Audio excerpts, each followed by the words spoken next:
মুকলিৰ ২৪ ঘণ্টা নহওঁতে কুমাৰ ভাস্কৰ বৰ্মা সেতুত জাবৰৰ দম একাংশ লোকৰ কাণ্ডজ্ঞানহীন কৰ্ম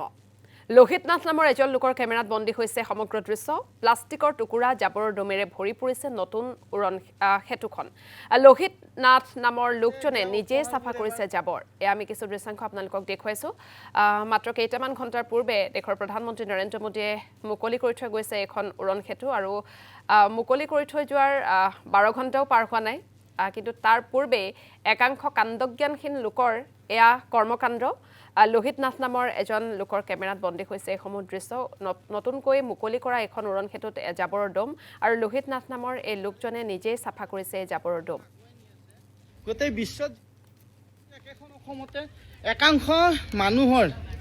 মানৱতা মানে উন্নত শিক্ষা ইয়া আজি দলংখন আৰম্ভণি কৰা কেইঘণ্টা হ'ল আৰু তেওঁলোকে উপহাৰ দিলে মই অকণমান খোজকাঢ়িছোঁ অকণমান ভুলবোৰ কৰিয়ে আছে আৰু এয়া চাওক আজি CM ছাৰে আমাক ইমান ডাঙৰ এটা